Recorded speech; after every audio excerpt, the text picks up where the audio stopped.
So it's time for my World Cup semi-final predictions. Now, the four teams we've got here. Sometimes in the World Cup, it works out that there's like a somewhat of a surprise team that makes it all the way to the last four. But I think this was a lot of people. I think may well have had this final four as at the start of the tournament as a prediction, and I think maybe on the side England, or maybe there would have been Brazil and Portugal definitely mentioned as well. But a lot of people majority of people actually who did predictions had Spain and France on that one side of the draw where they're both on, because if they topped the groups and got through to this stage, they'd always they'd be on the same side and they'd face each other. So and we've seen and it has worked out that way, and then neither one of them's disappointed. So we'll talk about this game first actually, because I think between all four of these teams actually it's really close actually. I think any one of the four you can see winning it at this stage. They've all won it before. France and Argentina have made plenty of finals before between them. France are going for 3 finals in a row here. Argentina looking to win the World Cup back to back.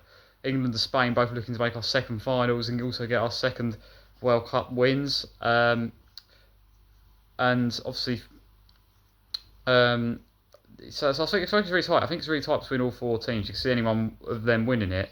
I think many would argue the winner of this game, France and Spain, will be the favourites in the final.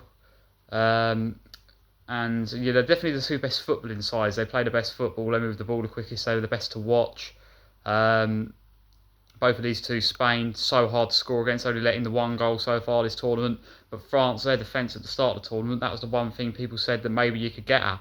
But as it's gone on, I think their defence has looked more and more safe, more and more comfortable. I think, if you look at the back four they've got on paper, it might not seem actually all that. But when they play together, I think they really play well as a team. And I think Magdalene has a real sort of control of that back line really well as well. I think both teams are just excellent. They're the best in the business. They are the best. They've been the best teams for a fair while now. I think it's fair to say over the last few years, particularly Spain since Euro 2024. They've met a lot in tournaments over recent years, but recently it seems that Spain have actually had the upper hand in the head-to-head. They beat them in the Euro semi-final. Incredible game. They had a 5-4 in the Nations League semi-final last year. It was the other way around for a little while though. When they met for a while, it quite often was France who had the upper hand for a while up till more recent years. But then again, Spain have really, since Euro 2024, that's where this era has really sort of started for them, of how strong they've been. They're looking to win 2 tournaments in a row here. I mean, you've got Argentina looking to do that as well. On the other side, they're looking to win back-to-back Copa, not only back-to-back Copa Americas, but back-to-back World Cups either side of that as well, which is just astonishing. But we'll come to that. France have obviously what's scary about France is they actually look the best they've looked in a while, and they've been considered one of, if not the best national team for a long, long time. The attacking options they've got are just excellent. The link-up play between the attackers is brilliant. The depth they've got as well. I think the problem any team will have against France is they've got more depth, particularly in attacking areas. Their second choice attack is better than the options off the bench are as good as anyone else's first 11. Seriously, they have got such a strong team in that regard. And as the defence has got better as the tournament has gone on as well, I think they've actually looked more and more solid. They're capable of outscoring any team, France, on their day.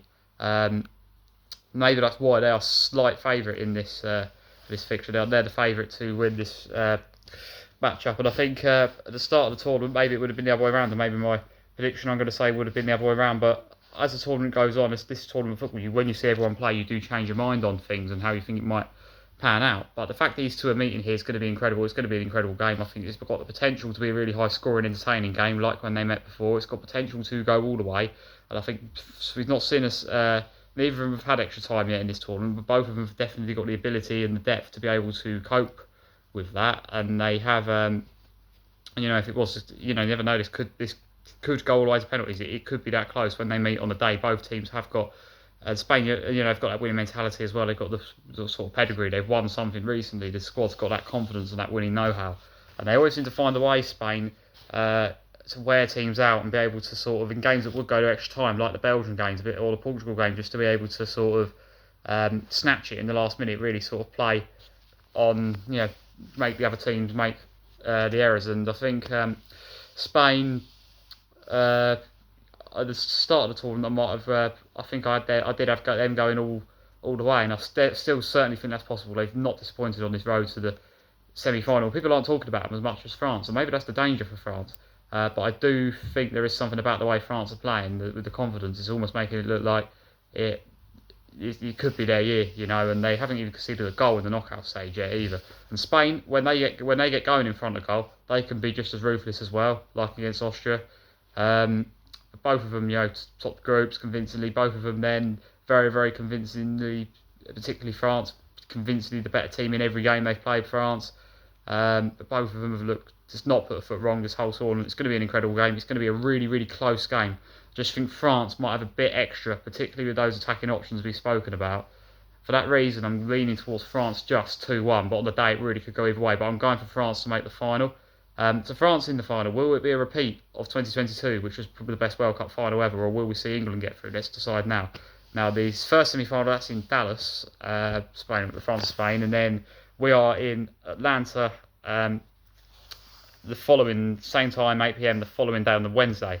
So, of course, this is huge for England. We've only ever made it 4 times in our history into the semi-final before. So this really is huge to us to get through to this stage. Argentina are looking to go back to back. There's obviously historically a rivalry between these countries, not just in football, but definitely a rivalry that's been intensified through football. We had the hand of God in 86, and then there's been games that have been really, really a lot of close games between these teams, a lot of really memorable games since then as well.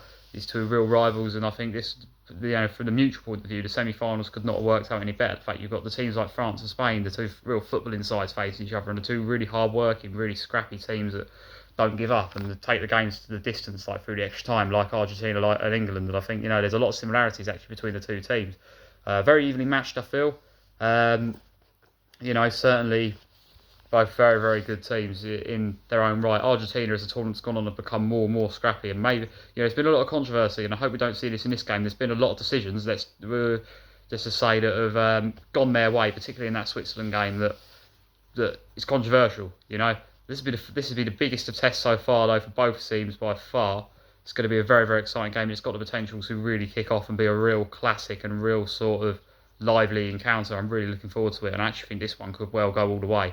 Both of us have got penalty shootout wins in recent tournaments. Argentina probably are slightly more experienced on that regard. They've won tournaments on penalty shootouts, but England, penalties is not the end that it would, necessarily the death sentence that it would have been there once upon a time. There's been tournaments recently where we've really sort of stepped up on penalties, and it seems to be something that we've really worked on and really kind of got to grips with a bit. And we won a penalty shootout against Switzerland in the last Euro, scored 5 out of 5.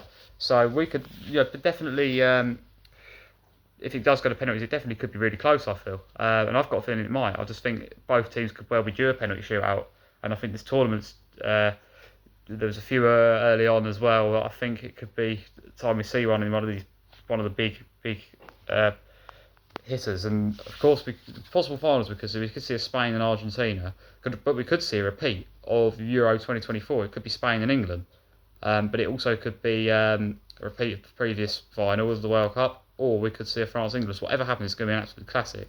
And whatever the third place matchup will be because they do that the day before, will be a game worthy of the final. All 4 teams are top nations that all believe they can win it. I think the England game, as for us, we got past Norway, poor second half, good moments in the first half, excellent for extra time. I think that sums it up really. Argentina, when they really get going in front of goal, though, they could be really ruthless. Argentina have long periods in games where they're not on top, it seems, this tournament, more so than the last tournament. And maybe after the group stage, they're comfortable for the group stage, not really tested. It maybe looked like it would be more straightforward, and they maybe look more like the teams on the other side of the draw. But I think as it's gone on, we've really seen that they're a team that has to work really hard for it. But I think both teams are really, really hard working. Both teams are really, really going to want this and really, really going to want to beat each other.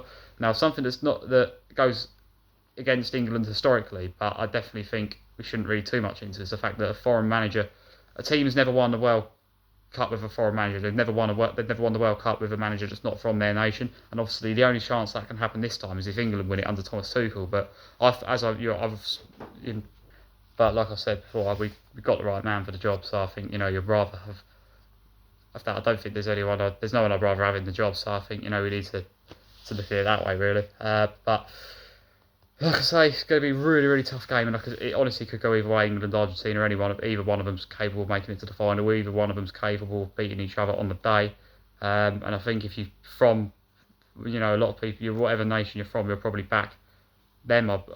You'd think to get through. Although Argentina have got that pedigree, of course, and the recent sort of winning know-how as well. And it is Messi's last tournament was a real thing there as well. I think it's been a lot of good performances for England, but I think we do need to step up a bit as a team. I think more players do need to chip in a bit. It can't just be Jude Bellingham, and it wasn't just Jude Bellingham the other day. He was the standout player, of course, but it was fantastic from Anderson, fantastic from a lot of the defenders. Gordon's been playing well last 3 games, but we do need to start. Everyone else does need to really chip in with the attacks here as well. And I think it's going to be such a tough game. But I'm going to say my prediction. I'm going to go for a 1-1 after normal time, and I think this one goes all the way. It goes to penalties, and this is a really, really bold prediction. But I'm going to say England on penalties. I've got a feeling.